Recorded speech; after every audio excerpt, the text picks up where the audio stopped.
네, 여러분 안녕하세요. 올 한 해도 이제 여러분들이 원하는 거 이룰 수 있는 보람찬 한 해를 보내시길 바라겠고요. 네, 오늘 영상 같은 경우는 이제 우리가 장기간 동안 학원 방학 등으로 인해서 이제 클릭으로 자주 못 뵀었잖아요. 그래서 선생님도 조금 아쉽더라고요. 그래서 약간 오늘은 간단하게나마 그냥 여러분들께 약간 중간 인사라도 드릴 겸 수능 문제의 일부 영역을 제가 간단하게 한번 소개를 해드리는 영상을 한번 보내드리려고 해요. 모든 영역을 다 다룰 건 아니고요. 뭐, 아직은 조금 더 연습이 필요하지만, 뭐, 비문학이라던가 문학이라던가 이런 것들은 우리가 많이 다뤄봤는데, 아마 여러분들 수능 모의고사를 보신다면은, 이제 언어와 매체 영역이 있다는 걸 아실 거예요. 자, 화법과 작문 같은 경우는 뭐 모의고사에도 나오니까 어느 정도는 조금 익숙한데, 그다음 매체라는 영역에서는 어떤 것들을 배우게 될까? 그 매체 영역을 먼저 중점적으로 간단하게 소개를 해드리고요. 그리고 화작 같은 경우도 뭐 객관적인 난이도는 다른 영역에 비해서 쉽다고는 하지만, 요즘은 조금씩 어려워지고 있는 추세이긴 합니다. 그렇다면 화법과 작문에서는 어렵게 나온다면 어떻게 어렵게 나올까? 그 유형도 같이 한번 익숙해진다면은 뭐 여러분들이 앞으로 반복을 통해서 충분히 대비가 가능하지 않을까라는 생각이 듭니다.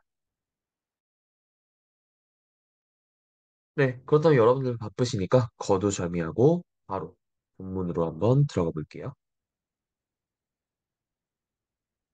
자, 제가 파일을 하나 보내드렸습니다. 여러분들 일단은 먼저 제가 설명을 해드리기 전에 지금 일시정지를 하시고 파일에 있는 문제들을 일부 몇 개 한번 풀어보시고, 그리고 뒷부분에 이제 판서와 답이 체크되어 있는 페이지들이 또 있습니다. 그래서 일단은 일시정지 하시고, 그리고 푼 다음에 채점 한번 해보시고, 그리고 간단하게 오답 한번 해보시고, 제 수업을 들어주시면 좋을 것 같아요. 자, 그럼 저 같은 경우는 여러분들이 이제 문제를 풀었다고 생각을 하고, 바로 한번 진행을 해볼게요. 자, 국어, 매체, 화작, 중세국어. 올해 여러분들이 보셨던 고1 실무와 그리고 올해 고3 언니 오빠들 형 누나들이 진행했던 수능 문제, 매체 영역, 화장 영역, 중세국어 문법 영역 이 세 가지 영역만 간단하게 오늘 소개해 드리도록 하겠습니다. 자, 저 같은 경우는 화면에 판서 파일 페이지를 바탕으로 이제 수업을 진행을 할 거예요. 자, 일단은 먼저 우리 수능 문제부터 한번 갑시다. 올해 수능. 자, 올해 수능 35번에서 36번 문제를 보면은 네, 중세국어 문법 문제 두 문제가 나옵니다. 자, 중세국어 여러분들 1학기가 아니죠. 2학기 기말 때 아주 열심히들 공부하셨습니다. 자, 내가 국어에서 항상 강조하는 게 뭐니, 얘들아? 보기가 나오면 제발 읽고 풀어라. 보기 나오면은 그건 무슨 뜻이다? 보기를 안 읽고 푸는 학생들을 위한 함정 문제다. 라고 그냥 여러분들은 생각하시면 돼요. 아시겠죠? 자, 35번, 36번 문제도 마찬가지입니다. 중세국어 문법 두 문제가 나왔고요. 그리고 소개글. 보기 같은 글이 아주 길게 나왔어요. 나 중세국어 문법 원리 다 알아. 라는 생각으로 글 안 읽고 풀면은 절대 풀 수가 없는 문제들이었습니다. 심지어 저조차도요. 아시겠죠? 그렇기 때문에 솔직히 35번, 36번 문제는 제가 해설해 드릴 건 없어요. 왜 그러냐면 글을 읽기만 하면은 풀 수 있는 문제거든요. 뭐 형태소 분석에 약간 조금 뭐 혼란스러움이라던가 이런 문제는 전혀 나오지 않았습니다. 올해 수능 선택 과목 특징이 뭐냐면요. 올해 선택 과목 난이도는 작년에 비해서 많이 낮았다는 점. 실제로 작년 문법 같은 경우는 정말 형태소 분석을 뭐 20개 정도 너희들이 알아서 해라라는 문제가 나왔거든요. 근데 올해는 그런 문제는 거의 없습니다. 특히 중세국어 문법에서도 형태소 분석 문제가 아예 없진 않지만 뭐 이거는 여러분들이 열심히 공부하셨다면 진짜 뭐 껌인 수준의 형태소 분석이었고 다만 요번 중세국어 문법의 포인트는 너희들이 이 소개글, 보기글을 읽었냐 안 읽었냐라는 내용이 그렇게 복잡하고 어렵지도 않았습니다. 그렇기 때문에 제가 해설해 드릴 게 없다는 게 뭐냐면 그냥 글을 읽으면 풀고 글을 안 읽으면은 못 푸는 문제들이었다. 아마 여러분들이 아까 일시정지하시고 풀어보셨으면 아실 겁니다. 아시겠죠? 네, 그렇기 때문에 문법 문제는 네, 개별적으로 질문 받도록 할 거고요. 자, 이번엔 네, 매체 영역에 대해서 한번 가볼게요. 잠시만요. 저기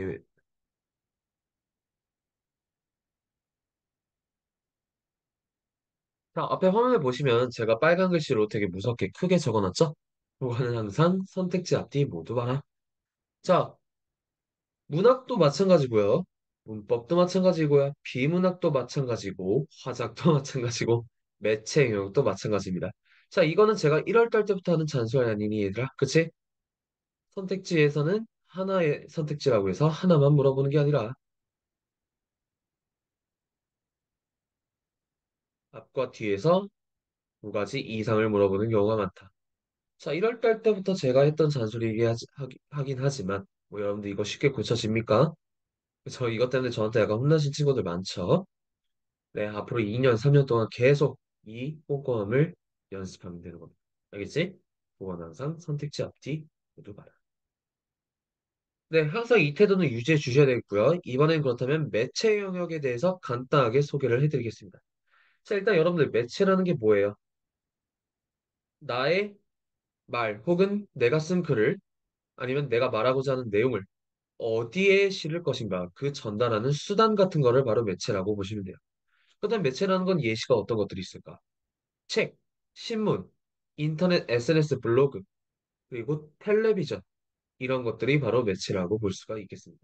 아시겠죠? 자, 그렇다면은 올해 수능 같은 경우는 어떤 매체에 대해서 먼저 물어보고 있냐? 바로 온라인 실시간 라이브 방송이라는 매체에 대해서 물어보고 있습니다. 일단 아무래도 매체 영역인 만큼 매체의 특징에 대해서는 기본적으로 물어보겠죠. 그래서 자, 온라인 실시간 방송의 특징이 뭡니까? 뭐 텔레비전처럼 뭐 뉴스를 통해서 뭐 정보를 전달해 준다라는 특징이 있긴 하지만 아무래도 온라인 실시간 방송이다 보니까 댓글러들과의 소통이 가능하다. 쌍방향 소통이 가능하다. 네, 이런 특징이 이제 가장 두드러지는 매체라고 볼 수가 있겠습니다. 자, 그리고 뭐 여러분들이 아까 읽어 보셨다시피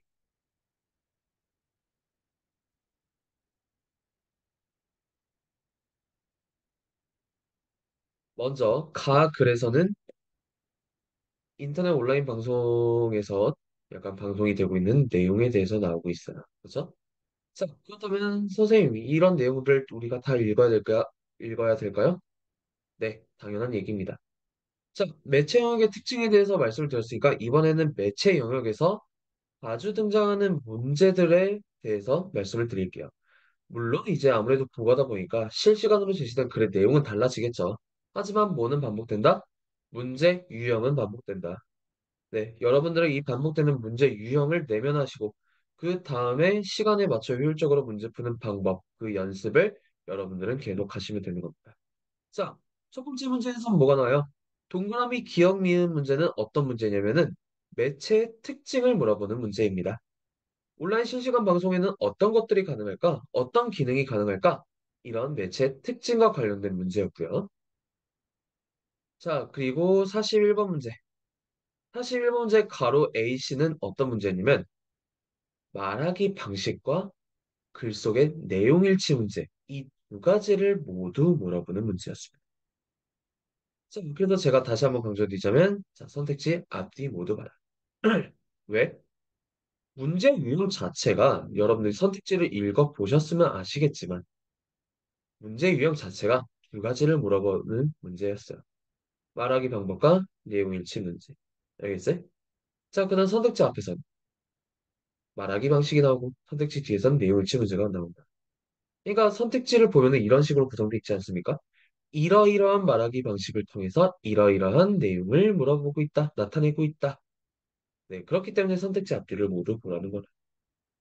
자, 사실 2번 문제도 마찬가지입니다. 사실 2번에서도 여기서는 글 나에 대해서 물어보고 있는데, 자, 여기서도 마찬가지로 두 가지를 물어보고 있어요. 매체 특징과 글 내용 일치 문제를 역시 모두 물어보고 있는 문제다. 그다음 선택지가 어떻게 구성될까? 대략적으로 똑같이 이렇게 구성이 된다는 거야. 이러이러한 매체의 기능을 통해서 이러이러한 내용을 드러내고 있다. 그렇기 때문에 항상 선택지 앞뒤 꼼꼼히 보시고요. 자, 43번은 문법 문제와 내용 일치 문제를 물어보는 문제였어요. 동그라미 A, E에서는. 자, 그럼 여기서 똑같겠죠. 이러한 문법 기능 표현, 이러한 문법 요소를 통해서 이런 내용을 드러내고 있다. 라는 선택지로 구성이 된다는 걸 여러분들이 항상 머릿속에 담아주시면 좋을 것 같습니다. 아시겠죠? 자, 그렇다면은, 자, 글이 꽤 길어요. 그죠? 뭐, 매체 영역에서 이제 반복되는 문제 유형들은 말씀을 드렸는데, 그렇다면 이제 여러분들도 긴장되는 건 뭐야? 이걸 내가 시간 안에 다 파악할 수 있을까? 그지? 자, 그래서 문제를 한번 봐봐요. 동그라미 기억 미음에서 우리는 뭘 신경 쓰면 돼? 매체 특징을 중점적으로 기억 미음을 읽어주면 돼. 바로 A씨는 뭘 중점적으로 읽으면 돼? 말하기 방식과 얘네들이 말하고자 하는 내용을 신경 쓰면 되는 거고. 자, 그리고 동그라미 A는 뭘 신경 쓰면 돼? 문법적으로 분석합니다. 그리고 내용 일치 문제까지 이 두 가지를 신경 써주면 되는 거야. 그러니까 문제 요구하는 게 다르기 때문에 이렇게 동그라미 A 혹은 가로 A가 쳐졌을 때, 문제에서 물어본다는 소린데, 그렇다면 내가 여기선 뭘 중점적으로 읽어야 시간 내에 풀 수 있을까? 이런 거는 문제를 먼저 보면 되는 거예요. 알겠죠? 자, 그렇다면 잔소리는 그만하고요. 우리 실시간 내용을 같이 한번 제가 서머리를 해드릴게요. 자, 온라인 실시간 방송이 진행이 되고 있습니다. 약간 지금 보면은, 네, 푸근이라는 진행자와 전선이라는 게스트가 나와요. 뭐 아까 읽어보셨으면 아시겠지만 이 전선이라는 게스트는 플러그 콘센트의 전문가인 것 같죠? 그죠? 아, 그렇다면 오늘의 토픽은 뭐다? 플러그와 콘센트가 이제 오늘의 이 온라인 실시간 방송의 토픽이구나 라고 알 수 있겠습니다. 자, 그럼 동그라미 A를 한번 볼게요. 자, 제가 얼마 전 뭐 일본 여행 갔다 얘들아 동그라미 A는 어떤 문제였어? 문법과 내용일치 문제라고 아까 문제에서 봤었어. 그쵸? 자, 그렇다면은 어떤 문법 요소를 물어본지는 여러분들 글을 읽으면서 문제랑 왔다 갔다 하면서 푸셔도 그거 굉장히 좋은 방법입니다. 알겠지? 자, 저 같은 경우는 뭐 지금은 안 하겠지만 여러분들 문제 지금 보세요. 동그라미 A에서 물어보고자 하는 문법 요소가 뭐지? 그리고 그 문법 요소가 이 내용을 드러내는 건가? 이런 거를 왔다 갔다 하면서 풀라는 거야. 아마 비문학 저한테 상당 고민하신 분들 제가 이런 얘기를 했을 거예요. 소설이나 비문학 같은 큰 길은 한 문단, 두 문단 정도 읽고 그리고 판단할 수 있는 선택지 판단. 그리고 다시 돌아서 읽고 판단할 수 있는 선택지 판단이라. 단기 기억력과 그리고 시간을 절약할 수 있는 좋은 방법이라고 제가 말씀을 드린 분들이 있을 거예요. 자, 이 매체형도 마찬가지예요. 동그라미 A. 아까 이 동그라미 A에서 어떤 문제, 뭘 물어보는지를 파악을 했다면, 네, 너희들이 지금 그 문제를 가서, 여기서 어떤 문제, 문장, 문법 표현을 물어보고 있지? 그걸 보면 되는 거예요. 알겠지? 자, 가로 A는 약간 어떤 문제였어요? 똑같이. 말하기 방식 문제였죠? 말하기 방식과 내용 일치 물어보는 문제였습니다. 그치? 자, 그렇다면 가로 A, 말하기 방식. 자, 가을비라는 이제 댓글러는 약간 자신의 경험을 제시하고 있죠? 그쵸? 이 자신의 배경 지식, 경험을 제시한다라는 선택지는 화작과 매체에서 굉장히 많이 나옵니다. 역시 반복되는 말하기 방식이라고 봐주세요, 여러분들. 아시겠죠? 자, 문제를 분석하라는 게 뭐냐면은 말하기 방식 문제는 화작과 매체에서 모두 나온다고 그랬잖아. 그치? 자, 근데 그 말하기 방식이 매번 달라지는 게 아니라 매번 반복이 됩니다. 그것도. 그렇기 때문에 여러분들 모의고사 푸실 때 항상 좀 신경 써서 풀어주셨으면 좋겠어요. 아시겠죠? 자, 그리고 다음 푸근이라는 진행자는 이 댓글러의 이제 질문에 질문을 반영을 해서 이제 방송을 진행하고 있습니다. 그죠? 이 전선이라는 전문가도 마찬가지로 이 댓글러의 질문을 바탕으로 이제 방송을 진행하고 있어요. 답변을 이제 해주고 있잖아. 그치? 댓글러의 질문에. 자, 동그라미 B 똑같이 나왔네요. 아까 동그라미는 어떤 문제였어? 문법 문제였지. 그치? 문법 문제와 내용 일치 문제였으니까. 그다음에 동그라미 B에서는 어떤 문법 표현을 물어볼까? 역시 왔다 갔다 하면서 풀으라는 거야. 질문과 글. 알겠지? 네. 자, 그리고 푸근. 자, 화면을 닫아서 이미지를 띄우겠습니다. 질문이나 의견은 계속 올려주세요. 자, 온라인 실시간 방송이다 보니까 아무래도 댓글러들과 실시간으로 의사소통을 하고 있는 장면을 볼 수가 있어요. 그죠? 자, 그리고 동그라미 리을이 나왔습니다. 얘들아, 동그라미 기억 니은 댓글 리을 미음은 약간 어떤 문제였어? 매체와 내용 일치 문제를 함께 물어보는 문제였어. 그죠? 매체의 특징을 물어보는 문제였단 말이야. 자, 동그라미 리을 한번 가볼게, 얘들아. 동그라미 리을을 보면은 화면 분할을 했어요. 그죠? 화면 분할을 했어요. 자, 그렇다면 왜 화면 분할을 했을까? 진행, 진행자가 아니죠. 전문가의 설명하는 장면은 필요하고, 그리고 시청자들의 이해를 돕기 위해서 이미지 사진, 이 둘 다 모두 중요한 자료이기 때문에 분할 화면을 한 겁니다. 알겠지? 자, 그렇다면 동그라미 리을 문제에서 물어보고 있다니까, 우리 다음 파트 읽기 전에 리을 한번 가봅시다. 리을을 한번 보시면은, 이렇게 나와요. 화면 분할, 리을. 실시간 방송의 출연자들이 함께 나타나도록 분할된 화면이 제시돼 있다. 자, 아까 우리가 봤듯이 분할된 화면인 건 맞단 말이야. 그치? 자, 그런데 출연자들이 함께 나타나도록 분할하는 거야? 그게 아니라 시청자들의 이해를 돕기 위해서 시각적 자료를 제시하려고 화면을 분할한 거다. 화면을 분할한 목적, 이유에 대해서 설명이 틀렸다라는 거야. 알겠지? 네. 그 기능의 의도가 무엇이냐? 라는 걸 물어보는 문제였던 것이죠. 아시겠죠? 네. 자, 그다음 40번 문제는 해결을 했네요.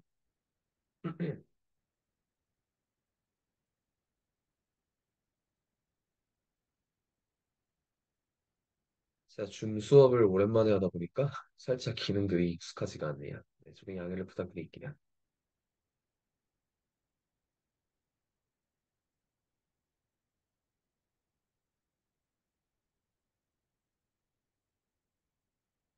자, 마저 한번 읽어보겠습니다. 자, 여기 파트도 마찬가지로 네, 댓글러들의 이제 반응이 나와 있죠. 자, 아침이란 댓글러는 자신의 배경지, 저 이런 거 알고 있어요. 근데 왜 그럴까요? 자신의 배경 지식을 바탕으로 질문을 하고 있고요. 그죠? 자, 콩과 마찬가지로 이제 자신이 알고 있는 내용을 바탕으로 이제 질문을 하고 있습니다. 자, 플러그와 콘센트, 국제표준 규격이 있는 걸로 알고 있다. 근데 이상하게 규격이 나라별로 차이가 있다는 거야. 아니, 국제에서 정해준 기준이 있다는데, 왜 어떤 나라는 이 규격을 안 따르고, 어떤 나라는 이 표준 규격을 따르냐? 그걸 모르겠다. 라는 걸 물어보는 댓글러들이었죠. 그죠? 자, 이렇게 댓글러들의 질문이 나왔으면 당연히 이제 진행자와 전문가들은 거기에 대한 답변을 해주겠죠. 그죠? 자, 그래서, 네. 전선이란 전문가가 거기에 대해서 이제 답변을 해주고 있는데, 네. 여기 파트에서는 약간 우리나라의 사례가 제시되고 있죠. 그죠? 네. 어, 이 글 속의 내용을 간단하게 한번 얘기를 해보자면은, 뭐 여러분들 우리의 일상과도 굉장히 밀접한 내용이죠. 우리나라는 플러그 콘센트를 220V를 쓰지만 서양이나 일본 같은 경우는 110V를 씁니다. 왜 그런 차이가 있을까? 그치? 아, 그리고 이거는 살짝 이제 사담인데, 외국인들이 우리나라의 220V를 굉장히 부러워합니다. 네. 우리 220V 쓴다 하면은 우와 정말 이래. 220V가 그만큼 성능이 좋다는 거겠죠. 그래서 어? 그래서 이제 여기 댓글러들이 그거에 대한 질문을 하는 거야. 플러그 콘센트 국제 표준 규격이 있는 걸로 알고 있는데 왜 일본 110V, 우리나라는 220V 이렇게 다를까? 네. 자, 그 이유가 뭐래? 국제 표준 규격이 정해진 시점에서는 이미 나라들이 독자적으로 자기들끼리 표준을 정해졌죠. 그런데 국제 표준 규격이 정해진 시기가 너무 늦었다라는 거야. 알겠지? 자, 우리나라 같은 경우는 우리나라도 처음에는 몇 볼트였대? 110볼트였대. 근데 220볼트로 바꿨다. 알겠지? 자, 그리고 이제 다음 또 댓글러들의 질문이 나옵니다. 씨. 아니, 220볼트가 더 좋으면 다른 나라들은 왜 220볼트 안 써요? 네, 이렇게 얘기하고 있습니다. 약간 우리 쪽에서 굉장히 궁금한 내용이에요. 그쵸? 네. 자, 근데 쉽게 바꾸기가 어렵대요. 그 이유는 뭐래요? 한 나라 입장에서 비용 부담이 매우 클 수밖에 없다. 어, 볼트 그걸 바꿀 때 많은 시간과 비용이 이제 필요하다는 거겠죠. 함부로 바꾸는 게 어렵다는 거야. 알겠어요? 그걸 해낸 우리나라는 참 대단한 거죠. 그래서, 네. 네, 그렇게 알아볼 수 있겠습니다. 자, 그리고 쭉쭉쭉쭉 읽어보고, 이제 가의 마지막 파트 보면은 약간 이 전문가는, 자, 이 진행자는 뭘 첨부하고 있어요? 링크 주소를 첨부하고 있죠. 당연히 SNS, 인터넷을 바탕으로 하는 매체다 보니까 이런 링크 첨부가 가능한 거다. 알겠지? 네. 여기 매체의 특징과 내용, 함께 두 가지를 모두 신경 써주면서 읽어주셔야 실수가 없습니다. 자, 그다음 사실 1번 문제 한번 가볼게요. 자, 사실 1번 문제는 약간 쉬웠을 거예요. 자, 동그라미에서 한번 가로삐. 자, 화면 안 띄워드려도 돼요. 얘가 워낙에 쉬웠던 문제라서. 이 풍경이라는 댓글러는 국제표준 규격 제정의 효과를 언급하며 플러그와 콘텐츠의 국제표준 규격을 제정하는 것이 가능한가에 대한 답변을 요청하였다. 자, 이 가능성 여부 질문은 한 사람은 없습니다. 알겠지? 이거는 뭐 여러분들이 읽어 보시면 아실 거예요. 그렇기 때문에 바로 넘어가셔도 되겠고요. 자, 사실 2번 문제 한번 가봅시다. 자, 사실 이번 문제 같은 경우는 역시 내용이 어렵진 않았지만 대충 풀면은 무조건 틀리는 문제라고 볼 수가 있겠다. 자, 그래서 선택지 2번만 한번 가볼게요. 선택지 2번. 플러그와 콘센트에 관한 다시 보기 영상의 출처를 글자를 기울여서 제시했다. 자, 다시 보기 영상 어딨죠? 자, 얘들아, 선택지 2번에서 물어보고자 하는 건 뭐야? 다시 보기 영상의 출처야. 자, 얘들아, 생각을 해보세요. 다시 보기 영상의 출처가 어디입니까? 아까 우리가 읽어봤던 그 영상 아니겠어? 그치? 자, 그래서 선택지 2번은 맞는 내용이야. 왜? 후근의 지시창고. 이게 아까 우리가 읽어봤던 방송명이거든요. 그죠? 다시 보기 영상의 출처라는 건 당연히 이 본 영상 아니겠습니까? 자, 이거 기울어져 있는 글씨로 제시된 거 맞습니까? 맞죠? 네, 그렇기 때문에 선택지 2번은 맞는 내용인 거. 알겠지? 다시 보기 영상의 출처가 이 본 방송이다라는 걸 생각을 안 하고 풀었다면은 약간 엥? 할 수 있었던 문제였던 것이다. 알겠어요? 다행히도 이 사실 이번 문제도 어렵지 않은 문제였기 때문에 여러분들이 속어법으로 풀었다면 선택지를 끝까지 읽었다면은 예, 굉장히 이제 쉽게 답은 고를 수 있었을 거야. 자, 답 5번은 네, 제 설명이 필요가 없습니다. 규격이 국제표준으로 정해지지 않은 사례 이런 내용은 가와 나 둘 다 없었어요. 나는 여러분들 읽어보셔야 됩니다. 알겠지? 네, 그렇기 때문에 바로 아하 5번과 관련된 내용은 없었다라는 걸 쉽게 알 수가 있는 것이다.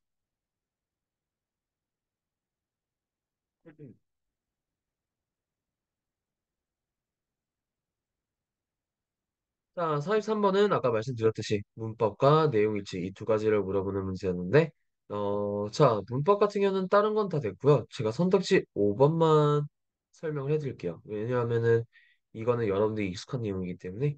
자, get이라는 선어말 어미가 나왔습니다. 자, 근데 우리 get이라는 선어말 어미는 언제 배웠어요? 미래를 나타내거나 아니면은 의지를 나타내거나 가능성을 나타내거나. 그치? 네. 자, 그래서 여러분들이 이의 맥락을 보시면 알 거예요.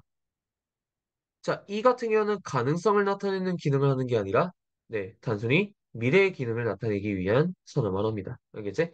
이거는 우리 2학기 중간고사 때 혹은 1학기 기말고사 때 열심히 했었죠? 네. 그래서 이런 것들이 또 이제 고3 때도 나온다라는 거를 알아두시면 좋을 것 같아요. 아시겠죠?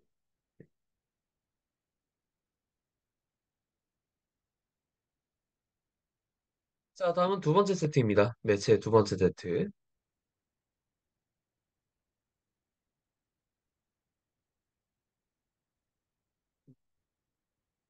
자, 두 번째 세트는 어떤 매체가 나오면 팜플렛 세트가 나오고요. 그리고 키톡 매체가 나옵니다. 자, 역시 마찬가지예요. 매체의 특징과 내용 일치 문제 두 가지를 항상 물어보고 있으니 여러분들 항상 이런 점 주의해 주셔야 됩니다. 아시겠죠? 자, 여러분들 아까 풀었다라고 가정을 하고요. 답만 해설해 드릴게요. 내용 자체는 어려운 게 없었잖아. 그치? 자, 44번 문제. 자, 답은 1번입니다. 자, 44번 문제 같은 경우는 조금 약간 살짝 선택지가 중의적 해석의 위험성이 있기 때문에 여러분들이 헷갈렸을 거예요. 자, 답은 1번입니다. 각 행사별 진행 절차를 순서를 통해 보여주고 있다. 선생님, 분명히 저는 이 각을 해서 여기 각 행사별 진행 절차 나타나 있는 거 아닙니까? 네, 맞아요. 그런데 우리 한번 디테일하게 한번 봐야 돼요. 여기 동그라미 친 파트에는 일정의 전체적인 순서도가 진행이 되는 거지. 각각의 행사 하나하나의 진행 절차를 각각 제시해 주진 않았죠. 그래서 제가 오른쪽에도 부연 설명 넣어놨죠. 각 행사 하나하나의 절차가 아니라 이 일정의 전체 절차만 제시된 것이다. 동아리 부스의 디테일한 절차는 제시되어 있지 않고요. 댄스 공연의 디테일한 절차는 제시되어 있지 않고요. 그쵸? 각 행사별 절차에 대한 내용은 없다. 이 숙제 전체에 대한 순서도만 있는 거지. 아시겠죠? 그렇기 때문에 선택지 1번이 이제 틀린 내용이 되는 것이다. 뭐 일부 친구들이 느낀 바와 같이 이 44번 문제는 이의 제기가 굉장히 많이 되었던 문제입니다. 중의적으로 해석될 수 있는 여지가 아니냐. 물론 저도 네, 어느 정도 인정은 하는 바입니다. 하지만 교육청의 답변은 네, 문제 없음, 오류 없음, 네, 이라고 되어 있었다고 해요. 아시겠죠? 네, 그렇게 알아주시면 되겠고요. 자, 다음은 45번 문제 한번 가볼게요. 자, 45번 문제는 굉장히 쉬웠습니다.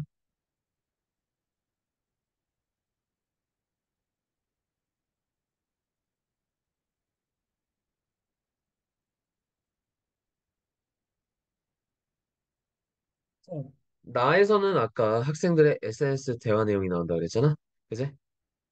자, 이 대화 내용을 반영하여 이렇게 팜플렛을 게시판을 구성을 한대. 자, 그다음 우리는 이 문제 유형에서 뭘 고려해야 해? 이 게시판에 나타난 내용이 SNS 대화의 발화 중 누구의 발화를 반영한 건지를 신경 써 가면서 봐야 되는 거야, 얘들아. 알겠지? 네.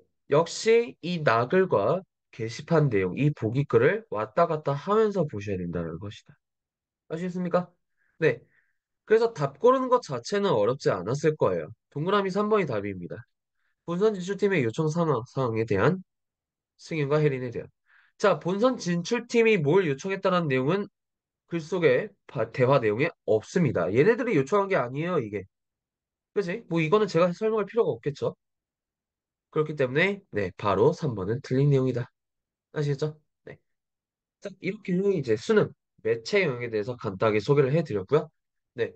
제가 만약에 해설 안 한 부분, 혹은 아직도 이해가 안 가는 부분이 있으면은 여러분들 개별적으로 질문 주시면 되겠습니다.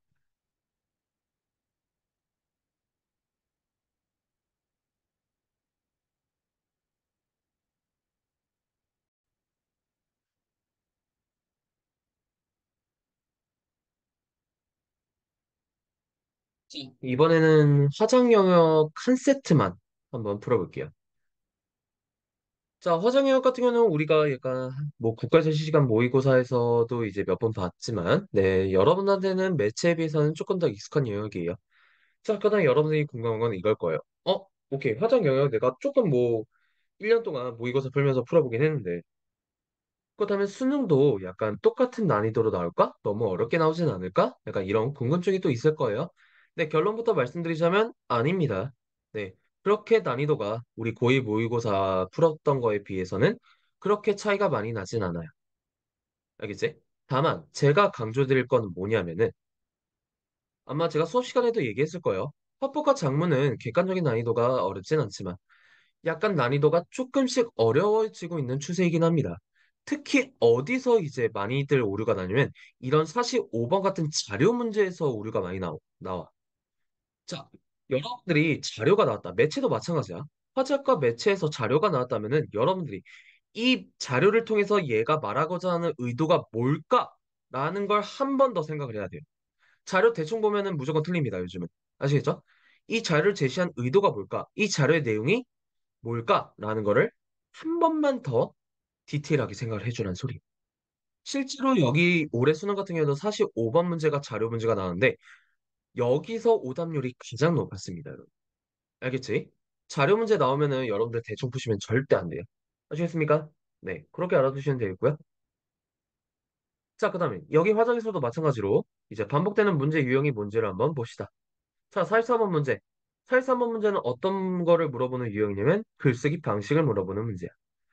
자, 글쓰기 방식이란 건 우리가 아까 매체에서 봤던 말하기 방식 문제랑 똑같다고 보시면 돼요. 아시겠죠? 그리고 약간 글 구조 파악 문제 있죠. 우리 비문학에서도 이런 문제 나오죠. 뭐 비교 대적, 개념 정의. 약간 이런 것들을 물어보는 문제가 계속 나온다. 라고 생각하시면 되겠고요. 자, 44번 문제는 약간 보기 적용 문제예요. 얘 같은 경우도. 자, 그다음 이런 보기 적용 문제는 내가 항상 어떤 영역이든 그 보기에서 제시된 조건을 꼼꼼히 봐라. 간혹가다 이런 문제에서 많이들 오류가 나는 게 뭐냐면은 여기 보기에서 제시된 조건이 두세 가지인데 한 가지만 봐서 틀리는 거야, 얘들아. 아시겠죠?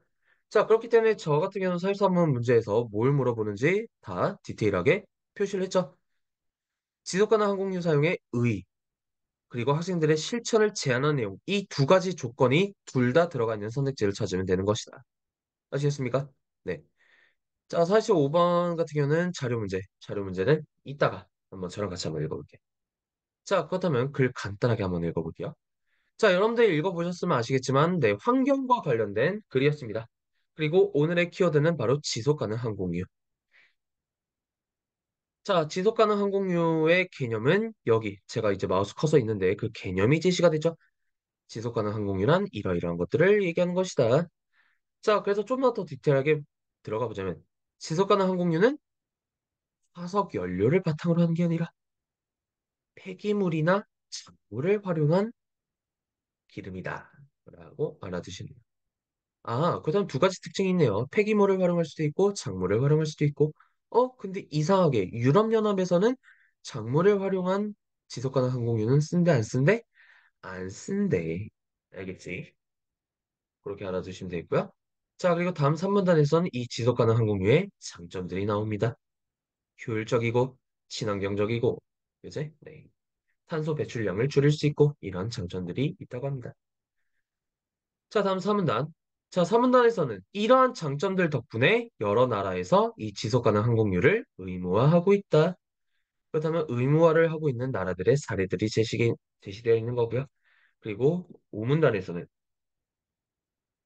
지속가능 항공유를 안정적으로 공급하기 위한 우리나라의 준비 사례를 제시해주고 있습니다. 네, 특히 정부의 역할을 강조하고 있습니다. 어, 자, 특히 장문영학에서는 어떤 문제점, 그리고 해결 방안에 대한 글이 나오거든요. 그리고 여러분들이 디테일하게 알아둬야 될 게 뭐냐면, 이 해결 방안을 제시할 때, 이 각각의 역할을 구분해서 제시되는 경우가 많습니다. 그 경우가 작년 고3 9월 모의고사, 그리고 올해 고1 모의고사. 이러이러한 해결 방안을 해야 되는데 정부는 이렇게 해야 되고 기업은 이렇게 해야 되고 우리 같은 일반인은 이렇게 해야 되고 이렇게 해결 방안의 주체를 구분해서 그 해결 방안을 제시되는 경우가 굉장히 많다는 점 반드시 기억을 해주셔야 돼요. 문제 유형 중 하나라고 생각을 하세요. 아시겠죠? 여기서는 그렇게 디테일하게 물어보진 않았어요. 올해 수능 같은 경우는. 근데 정부의 역할을 제시해주긴 했죠. 그죠? 네. 방금 제가 말씀드렸던 부분 항상 문제 유형이다라고 생각을 해주고 기억을 해주세요. 네, 대략적으로 이제 제가 요약을 해드렸고요. 이번엔 문제를 한번 풀어볼게. 자, 43번 같은 경우는 어렵지 않았죠. 지속가능 항공유와 기존 항공유를 대비해서 수술할 때 이 문단 보시면 나옵니다. 알겠지? 자, 다른 것들은 없어요. 만약에 헷갈리셨던 분들은 개별적으로 질문 주시고요. 자, 다음 44번. 자, 아까도 말했지만 제시 조건만 꼼꼼히 읽어보시면 답 자체는 크게 선택지 5번으로 네, 풀어볼 수 있겠습니다.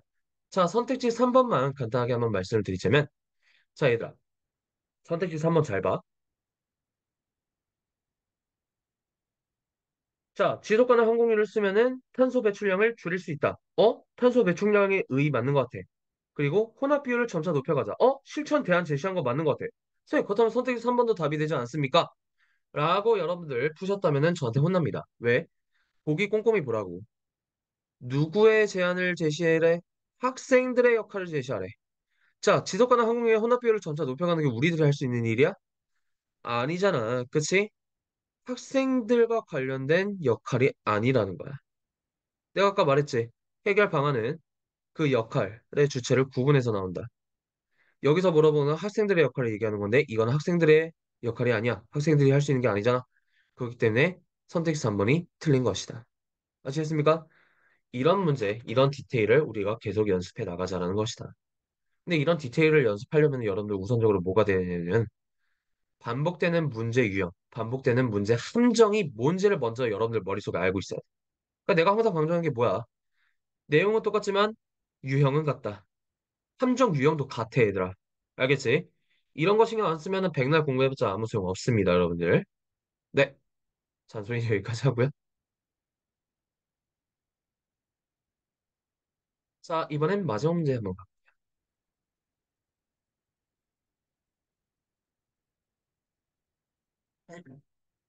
자료 문제 한번 가볼게요. 자, 각각의 자료들에 대해서 간단하게 한번 해설해 드릴게요. 어려운 내용은 없습니다. 자, 기억 1은 무슨 자료니? 뭘 나타내고자 하는 자료니? 탄소 배출량이 뭐가 제일 많다? 비행기가 제일 많다. 그러니까 이 비행기가 문제라는 거야. 기차는 탄소 배출량이 제일 적어요. 그다음 기차는 괜찮은데 비행기가 지금 가장 심각한 문제라는 거. 이거 글 속에서도 나왔잖아.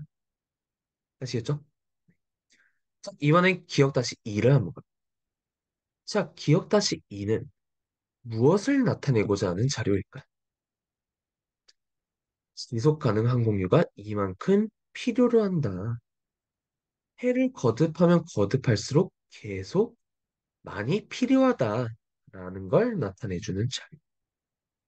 알겠죠? 자, 이번에는 니은 자료 한번 가볼게. 자, 니은 자료 같은 경우는 생각보다 단순해요. 지속 가능 항공유를 요만큼만 혼합을 해도 탄소 배출 감축 효과가 있다. 그다음 니은 같은 경우는 어떤 자료? 지속 가능 항공유의 장점과 관련된 근거 자료라고 보시면 돼요. 그죠? 음. 자, 다음에는 마지막 자료 디귿 한번 가볼게요.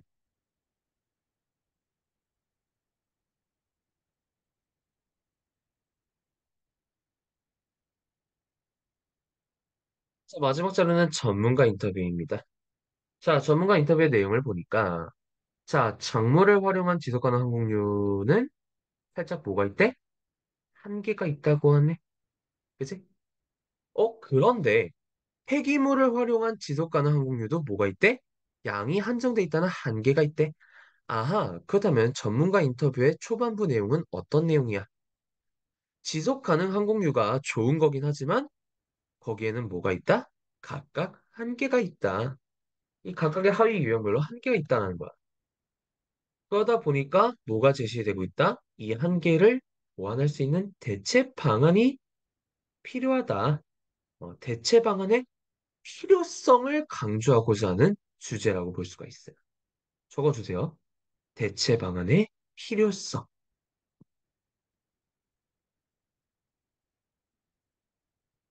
아시겠죠? 자, 그래서 이런 것들을 이제 여러분들이 고려하면서 문제를 푸셨다면은 뭐 다른 선택지들은 딱히 문제가 없을 거예요. 근데 여러분들 이렇게 느끼시는 분도 있을 거예요. 선생님, 다 맞는 것 같아요. 답이 없습니다. 답이 없습니다. 자, 그런데 오답률이 높은 이유를 알겠죠? 답은 2번입니다. 2번 한번 읽어볼게요. 기억-2를 활용하여 아까 기억-2가 어떤 내용이었어? 지속 가능 지속 가능 항공유가 앞으로 많이 필요하게 될 것이다. 라는 자료였습니다. 그지? 그런 자료를 활용하여 2050년에는 2025년보다 50배 이상 필요하다는 내용을 지속 가능 항공유의 혼합 비율을 70%까지 높여내는 거로 제시한다. 얼핏 보면 맞는 것 같지만 이게 틀린 이유는 뭐냐면은 그 기억-2처럼 지속 가능 항공유가 계속 필요하다는 내용은 근거가 아니라 결과야. 결과야. 왜 그러냐면 봐봐. 선택지를 잘 봐. 혼합 비율을 70%까지 높여야 되는 근거. 아니지, 반대로 생각해야 돼. 70%로 높여야 되니까 지속 가능 항공유가 그만큼 더 많이 필요한 거야. 다시. 지속 가능 항공유의 혼합 비율을 높여야 되니까 그만큼 많이 필요한 거야. 그렇다면 지속 가능 항공유가 필요하다는 건 근거가 아니라 결과야. 높여야 된다라는 근거, 아니, 결과라고 보시면 돼요. 높여야 되니까 필요한 거야. 인과관계가 틀렸다라는 거야, 얘들. 네, 그거까지 물어보는 아주 디테일한 함정 문제였다는 것이다. 아시겠습니까? 적어주세요. 인과관계 틀림. 인과관계 틀림. 이렇게까지 물어볼 수 있는 문제가 나온다라는 거예요. 아시겠습니까? 네. 그렇기 때문에 그 자료의 의도와 글 속의 내용을 한 번만 더 꼼꼼하게 연결시켜보는 연습을 한번 해보자, 얘들아. 아시겠습니까? 내가 아까 자료 제시 의도를 잘 보라는 게 바로 이런 문제 때문에 그런 거야. 이런 함정 문제는 항상 나옵니다, 여러분들. 아시겠죠? 네. 화작 공부 안 해도 돼. 쉬운 거야. 대충 읽지 마. 알겠죠? 이런 문제에서 틀리면 여러분들은 화작에서 메리트를 가져갈 수가 없습니다. 남들 맞추는 거를 다 맞추는 거는 기본이고요. 네. 남들이 많이 할 만한 실수까지 보완을 하는 게 바로 국어 공부라고 생각하시면 됩니다. 그렇게 생각을 해주시고 공부를 해주세요, 여러분. 아시겠죠? 네. 그렇게 알아두시면 되고요. 네, 이렇게 수능 영역, 수능 같은 경우는 이렇게 해설을 마무리하겠고요.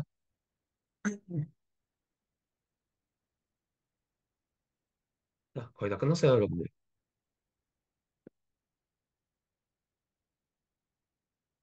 자, 이번에는 우리 이번에 10월에 제시하였던 10월 모의고사 작문과 중세문법을 간단하게 한번 가볼게요. 자, 이것도 뭐 여러분들이 푸셨다고 가정을 하고 이제 할 건데요. 뭐 8번 문제는 네, 어렵지 않았죠. 넘어가겠고요. 자, 10번 문제도 마찬가지죠. 네, 자료가 나옵니다. 자, 우리 고1 모의고사 화작 문제는 키워드가 뭐였어? 재설제였죠? 그죠? 자, 우리가 재설제 많이 쓰는데 그게 문제가 있으니까 이렇게 해결을 해야 된다라는 게 바로 글이었습니다. 자, 그래서 글을 처음부터 끝까지 다 읽진 않았겠지만 우리 제시된 글의 마지막 문단만 한번 볼게요. 재설제 사용을 줄이기 위한 방법. 얘들아, 아까 내가 강조한 게 뭐였어? 해결 방안을 제시할 때는 그 각각의 역할의 주체가 누구인지를 보라 그랬지. 바로 우리 고1 신모에서 그렇게 나왔단 말이야. 지역 주민들의 역할, 지자체의 역할, 정부의 역할 이렇게 구분해서 나왔고요. 네. 그리고 이 역할의 주체를 구분했냐라는 걸 물어보는 문제가 바로 10번 문제였다라는 것이 아시죠? 잠깐 9번 문제가 어딨죠? 그래 9번 문제 이따 합시다. 바로 10번 문제에서 자료와 함께 물어보고 있었다라는 거야. 자, 그다음 마찬가지로 자료 한번 가볼게요. 자, 얘들아, 가자료는 약간 어떤 내용이야? 재설제 사용량이 계속 증가하고 있다. 그렇다면 이 자료를 제시하는 의도는 뭘까? 이렇게 안 좋은 제설제를 계속 많이 사용하고 있으니까 문제다라는 거야. 나도 비슷해요. 원그래프. 제설제 종류, 염화칼슘 종류가 가장 많은데 이 염화칼슘 아까 그래서 좋은 거라 그랬어, 안 좋은 거라 그랬어? 너희들이 읽어봤을 때. 안 좋은 거라 그랬잖아. 그렇다면 가랑 나를 합해보자는 거야. 이렇게 안 좋은 염화칼슘을 우리는 계속 사용하고 있는 게 문제라는 것이다. 아시죠? 자, 그다음 자료 1 옆에다 적어주세요. 문제점 자료. 문제의 심각성 자료 적어주세요. 문제의 심각성 자료. 이렇게 자료의 의도를 정리해 가면서 푸셔야 돼. 자, 자료 2의 신문기사는 뭐 간단했죠. 이 재설제 사용에 대한 해결 방안을 제시하는 글이었는데, 뭐 도로열선 설치, 그리고 지역 주민들, 지역 주민들의 역할이 제시되어 있네요. 그죠? 네. 그래서 여기서도 마찬가지야. 아무래도 자료 2는 해결 방안을 제시한 글이다 보니까 우리는 뭘 주의해야 돼? 각각의 역할의 주체가 누구인지까지 신경을 쓰면서 문제와 자료를 보자는 것이다. 아시겠습니까? 전문가 인터뷰도 마찬가지입니다. 마찬가지로 해결 방안이 제시되어 있는 자료니까 그렇다면 여기서 제시된 해결 방안의 주체는 주민일까, 지자체일까, 정부일까 그거를 생각을 해 가면서 읽으셔야 돼. 아시겠습니까? 네. 그렇게 알아두시면 돼요. 다행히도 문제 자체는 쉽게 나왔습니다. 선택지 3번. 시민들의 인식 부족 문제는 관련이 없어요. 자료 3랑. 그래서 이거는 아마 여러분들이 쉽게 파악을 하셨을 건데 근데 어렵게 나오면 정말 그렇게 어렵게 나올 수도 있다. 충분히 반복되는 문제 유형이다. 라는 걸 생각해 주셨으면 좋겠습니다. 자, 이번엔 9번을 한번 가볼게요. 9번에서는 약간 어떤 문제야? 역시 보기에서 제시된 조건을 반영했냐라는 걸 물어보는 문제야. 이런 문제 아까 우리 어디서 나왔어? 아까 수능에서 나왔잖아. 조건 꼼꼼히 고려하면서 빈칸을 넣어봐라. 그지? 네. 그래서 이것도 제 해설은 딱히 필요가 없지만 조건만 잘 보세요. 하나만 보지 말라는 거야, 조건을. 야, 하나만 제시할 거면 문제에서 나오겠니? 두 개 아니면 세 개는 나오겠죠. 그죠? 그렇기 때문에, 네. 그 조건만 잘 보시면서 푸시면은 크게 문제는 없을 것이다. 아시겠죠? 답은 5번입니다. 네, 이렇게 신무 장문에 대해서도 간단하게 말씀을 드렸고요. 자, 15번 같은 경우는 중생공법인데 쉬웠죠? 네, 모음조화 물어보는 문제였습니다. 네, 이거는 혹시 아이가 붙은 거는 모음조화를 지킨 거죠. 왜냐면 앞에 글자가 아고 뒤에 글자가 아이니까. 그죠? 근데 모음조화를 따르지 않았다고 했으니까 틀린 거야. 그러니까 만약에 모음조화를 따르지 않았다면 어떤 모음이 와야 될까? 아이가 아니라 의가 와야겠죠? 그쵸? 네, 요거는 다들 잘 푸셨을 거라고 믿습니다. 자, 이렇게 간단하게 화작 그리고 중세국어 문법 이제 매체 영역에 대해서 해설해 드렸는데요. 어, 제가 물론 뭐 내용도 중요하지만 제가 목소리를 높여서 강조한 포인트들이 있었을 거예요. 오늘 영상에서. 자, 여러분들 똑같은 얘기해서 죄송하지만 근데 이제 제가 조금 조바심이 나는 게 뭐냐면 제가 똑같이 얘기를 해도 여러분들은 네, 그게 그거를 신경을 안 쓰는 경향들이 있어요. 조금 팩폭을 날려드릴게요. 네, 제가 왜 이렇게 팩폭을 날리는 이유는 여러분들 이제는 거의 고2지 않습니까? 그죠? 뭘 고려하면서 공부를 하냐에 따라서 효율적으로 공부하냐 안 하냐가 갈립니다. 알겠지? 네, 그렇기 때문에 제가 팩폭임에도 불구하고 계속 잔소리하면서 강조를 해드립니다. 이제 고2니까 아직도 문제 유형에 대해서 허덕이시면 안 됩니다. 만약에 아직 조금 부족한 부분이 분들이 있다면은 제발 그거를 최대한 고려할 노력이라도 해주세요. 언젠가는 다 여러분들에게 돌아옵니다. 아시겠죠?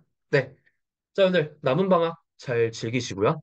그리고 우리는 금요일 혹은 주말에 뵙도록 하겠습니다.